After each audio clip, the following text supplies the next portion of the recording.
Hi everyone, welcome to our channel MK arts paradise.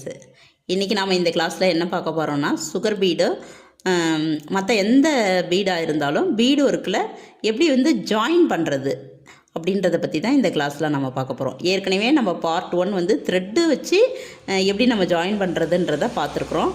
இது part 2 sugar bead வச்சு இல்லை மற்ற ஏதாவது பீடு இருந்தாலும் அந்த பீடு வச்சு எப்படி ஜாயின் பண்ணுறதுன்றத சுகர் பீடு வச்சு மட்டும் நான் இங்கே காமிக்கிறேன். நீங்கள் எந்த பீடாக இருந்தாலும் இந்த மாதிரி மெத்தடில் தான் நீங்கள் ஜாயின் பண்ணணும்.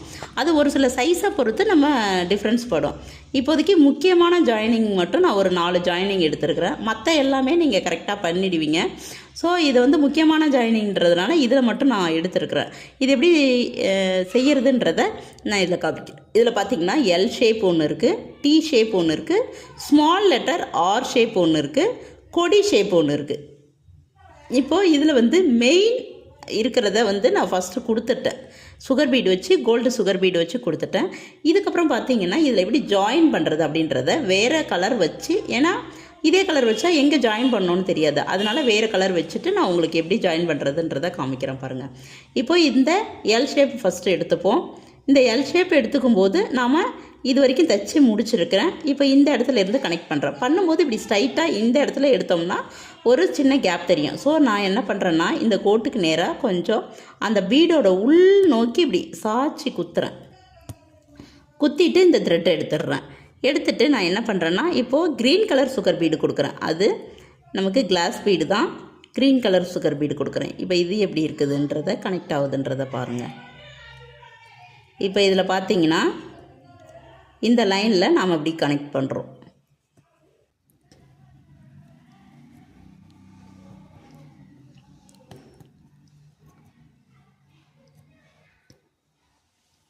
இப்போ பார்த்தீங்கன்னா உங்களுக்கு நான் ஸ்லோவாக தான் ஸ்டிச் பண்ணி காமிக்கிறேன். இப்போ நம்ம எல் ஷேப்பு முடிச்சாச்சு. நெக்ஸ்ட் டி ஷேப்பு போட போகிறோம். இதுக்கு வேறு கலர் எடுத்துப்போம். இந்த டி ஷேப் போடும்போது சென்டரில் என்ன பண்ணணும் அப்படின்னு பார்த்தீங்கன்னா, கொஞ்சம் லைட்டாக இந்த டீயோட சென்டர் பீடு கொஞ்சம் மேலே போகிற மாரி தள்ளிட்டு இங்கே பாருங்கள், இந்த மாதிரி த்ரெட் எடுத்துக்கிறோம். எடுத்ததுக்கப்புறம் விட்டதுக்கப்புறம் பார்த்திங்கன்னா அது ஸ்ட்ரைட்டாகவே வந்துடும். ஒரே ஒரு பீடு மட்டும் எடுத்துகிட்டு ஃபஸ்ட்டு 2 பீடு எடுத்து நம்ம சமத்தாக தச்சிடலாம். பட் இருந்தாலும் ஒரு பீடு எடுத்து நம்ம கரெக்டாக கொடுத்துட்டோம்னா அதுக்கப்புறம் நாம் பாட்டுக்கு போயிட்டுருக்கலாம். இப்போ பார்த்திங்கன்னா ஒரு பீடு எடுத்து நான் தைச்சிட்டேன். இப்போ பார்த்திங்கன்னா உங்களுக்கு அந்த நார்மலாக எங்கேயுமே இழுத்த மாதிரி இருக்காது, நமக்கு அதில் கரெக்டாக இருக்கும். இப்போது இந்த ஒத்த பீடு தைச்சிட்டோம், அது கரெக்டாக உட்காந்துருச்சு. இதுக்கப்புறம் பார்த்திங்கன்னா நம்ம நார்மலாக ஆஸ் யூஷுவல் ஸ்டிச் பண்ணிவிட்டு நம்ம அழகாக வந்துக்கிட்டே இருக்கணும். இங்கிட்டு பார்த்தா நாங்கள் இன்றைக்கி நேச்சர் லைட்டில் நாங்கள் தைக்கலை, லைட் வச்சு உள்ளே தான் உட்காந்து தைச்சிட்ருக்கோம். ஏன்னா சரௌண்டிங் ப்ராப்ளம் இருக்குது, சவுண்டு ப்ராப்ளம் இருக்குது. இப்போது இதில் பாருங்கள், நம்ம முடிக்க போகிறோம். இதில் இப்போ நம்ம எண்டு நாட் போட்டு முடிச்சிட்டோம். அடுத்தது இங்கே ஜாயின் பண்ணுறது எப்படின்னு பார்க்குறோம். இங்கே ஜாயின் பண்ணும்போது இப்படி நேராக குத்தி இப்படி எடுக்கக்கூடாது. இங்கேருந்து வருது இல்லைங்களா, இப்படி இந்த இடத்துல சாய்வாக குத்தி வீடு தைக்கிறத இப்படி லைட்டாக இப்படி ஸ்லாண்டிங்காக வரணும். லைட்டாக இங்கே பாருங்கள். இப்போ இந்த இடத்துல பார்த்திங்கன்னா நமக்கு ஸ்ட்ரைட்டாக எடுத்தாலும் ஒரு டிஃப்ரெண்ட்டாக தெரியும். கிராஸாக எடுக்கிறன்ற பேரில் இப்படி எடுத்தாலும் அது ஒரு மாதிரி தெரியும். அந்த கிராஸ்லேயே ஒரு பீடு கொடுத்துட்டு அதுக்கப்புறம் கொஞ்சம் கொஞ்சமாக வளைச்சி நம்ம எடுத்துகிட்டு வரணும். இப்படி கொடுத்துட்டு அதுக்கப்புறம் பார்த்திங்கன்னா கொஞ்சம் கொஞ்சமாக நம்ம எடுத்துகிட்டு வரணும். அந்த இடத்துல 2 பீடு கொடுத்தா கரெக்டாக இருக்குன்னா 2 பீடு கொடுக்கணும்.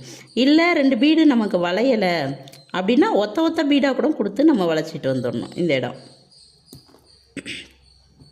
இப்போ பார்த்திங்கன்னா பாருங்கள், இப்போ நமக்கு அழகாக அது வளைஞ்சி உட்காந்துருச்சு.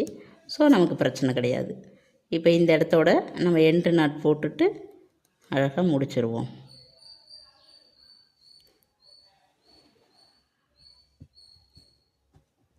இப்படி முடிச்சுட்டு நாம் உள்ளே இப்படி இழுத்தோம் அப்படின்னா அது உள்ளே வந்துடும். இப்போ பார்த்திங்கன்னா கரெக்டாக அழகாக உட்காந்துருச்சு. இப்போ இந்த 3 ஷேப்புமே முடிச்சிட்டோம். இதுக்கப்புறம் பார்த்திங்கன்னா இந்த கொடி ஷேப்பில் இது எப்படி பண்ணுறதுன்றதை நம்ம பார்ப்போம். கொடி டிசைனுக்கு நாம் என்ன பண்ணுறோன்னா இந்த இடத்துலேருந்து ஜாயின் பண்ணுறோம். இங்கே நம்ம என்ன பண்ணுறோன்னா நான் வந்துட்டு சில்வர் பீடு எடுத்துருக்கிறேன். சில்வர் பீடு வச்சு இதில் நம்ம ஸ்டிச் பண்ணுவோம். இப்போது எந்த பீடு நுழையிலையோ அந்த பீடு வந்து தனியாக எடுத்து போட்டுருங்க. அப்புறம் வேறு எதுக்காவது நம்ம வந்து யூஸ் பண்ணிக்கலாம்.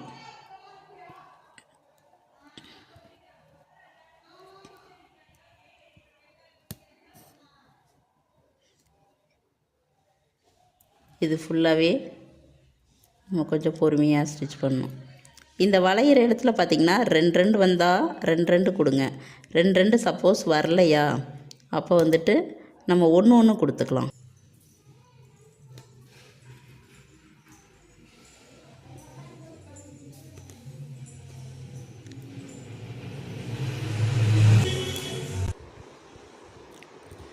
இந்த இடம் பாருங்கள், ஃபுல்லாகவே நம்ம முடிச்சாச்சு. இப்போ எல்லா ஷேப்ஸும் முக்கியமான ஷேப்ஸ் எல்லாமே முடிச்சிட்டோம். இதுக்கப்புறம் வந்துட்டு என்னென்ன ஷேப்லலாம் நார்மலாக ஒரு ஷேப் அப்படின்னு எடுத்துகிட்டா முக்கியமான ஷேப்பில் என்னென்னலாம் நீங்கள் வந்து ஜாயின் பண்ணணும், எப்படி பண்ணணும் அப்படின்றத நான் உங்களுக்கு ஷேப் கொடுக்குறேன். அந்த ஷேப் வந்து நீங்கள் ஒர்க் அவுட் பண்ணுங்கள்.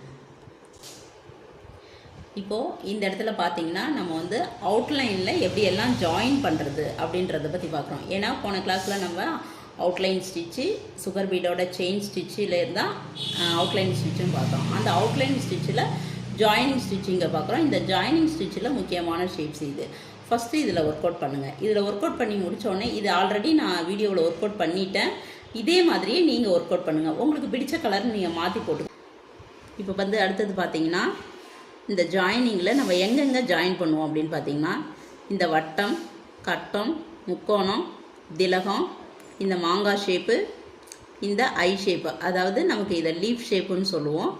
அது அடுத்தது பார்த்திங்கன்னா ஹார்ட் ஷேப்பில் இந்த உள்கூடி ஷார்ப்பு கிடைக்கிறது. இந்த இடத்துல கர்வ், அந்த கர்வு மாதிரி கரெக்டாக வளைஞ்சி போகிற மாதிரி கிடைக்கிறது. இந்த இடங்கள்லாம் கரெக்டாக போயிட்டுட்டு திரும்ப இங்கே நம்ம ஜாயின் பண்ணுறோம். இந்த ஷேப்ஸ் எல்லாம் எப்படி ஜாயின் பண்ணுறதுன்றத நீங்கள் அவுட்லைனில் செஞ்சு காமிங்க. இது ஒரே கலர் பீடில் போடணும். அதாவது நீங்கள் இது எல்லாமே ஒரு கலரில் போட்டாலும் போடலாம், இந்த ஒவ்வொரு ஷேப்புக்கும் நீங்கள் ஒரு கலர் போட்டாலும் போடலாம், அதுக்கு உங்களோட சாய்ஸு. அடுத்தது பார்த்திங்கன்னா இந்த ஃப்ளவர் ஷேப்பு. இந்த ஃப்ளவர் ஷேப்லேயும் கரெக்டாக அந்த வட்டம் போட்டுட்டு ஃபஸ்ட்டில், அதுக்கப்புறம் இந்த ஒரு பெட்டல் போடுறீங்க. அடுத்தது இந்த ஒரு பெட்டல்லேருந்து எந்த இடத்துல கனெக்ட் ஆகுதோ அந்த இடத்துலேருந்து போடணும். அப்போ தான் இப்போ இந்த பெட்டல் போட்டு முடிச்சிட்டிங்க அப்படின்னா கரெக்டாக இங்கே கனெக்ட் ஆகுது, இந்த இடத்துல இருந்து கொண்டு போய் நிறுத்தணும். அடுத்தது இங்கேருந்து இப்படி நிறுத்தணும். இந்த மாதிரி கனெக்ட் பண்ணி போடணும். இதெல்லாம் போட்டதுக்கப்புறம் ஸ்ட்ரைட் லைனில், இது வந்து கர்வ் லைனில் நீங்கள் வந்து கனெக்ட் பண்ணி போடுறது, இது வந்து ஸ்ட்ரைட் லைனில் கனெக்ட் பண்ணி போடுறது. அப்போது இந்த உள்ளே இருக்கிற நேர்கோடு இது எல்லாமே கரெக்டாக போட்டுட்டு அதுக்கப்புறமா இந்த அவுட்லைன் பண்ணிங்கன்னா இது வந்து கரெக்டாக இந்த ஷேப்பில் உட்காந்துரும். இது எங்களுக்கு வந்து கரெக்டாக ஷேப் போட முடியல அப்படின்னா நீங்கள் வந்து அவுட்லைன் பண்ணிக்கிங்க. மொபைலில் வந்து டவுன்லோட் பண்ணிவிட்டு பின்ட்ரெஸ்ட்லேருந்து அப்படி போடுங்க. அப்படி இல்லைன்னா கரெக்டான ஷேப்பில் நீங்கள் இந்த கோலம்லாம் போடுவீங்க இல்லைங்களா, நிறைய பேர் நல்லா பண்ணுவீங்க, கையால் ஃப்ரீயாக வரைகிறவங்க இருப்பீங்க. அப்படி வரைய முடியாதவங்க ஈஸியாக வரைகிறதுக்கு என்னென்னா ஃபஸ்ட்டு ஒரு 3 புள்ளி வச்சுக்கோங்க. அதுக்கு சந்து புள்ளி, அதாவது ஊடு புள்ளின்னு சொல்லுவாங்க, அந்த சந்து புள்ளி வச்சுட்டு அதுக்கப்புறம் இந்த சைடு சந்து புள்ளி வச்சுக்கிறோம். அதுக்கப்புறம் ஒவ்வொரு 2 புள்ளிக்கும் சென்டரில் ஒரு புள்ளி நீங்கள் சுற்றியில் வச்சுட்டே வந்துட்டிங்கன்னா வந்துடும். இப்போ இந்த 3 புள்ளி இது எல்லாமே கனெக்ட் பண்ணிட்டீங்க அப்படின்னா மீதி இருக்கிறது இந்த ஒவ்வொரு கேப்லேயும் சென்டருக்கு நேராக ஒரு புள்ளியை இப்படி கனெக்ட் பண்ணிட்டீங்கன்னா உங்களுக்கு இந்த ஷேப் கிடச்சிரும். இது ஃபுல்லாகவே நீங்கள் ஒர்க் அவுட் பண்ணிட்டு காமிங்க. Okay, thank you.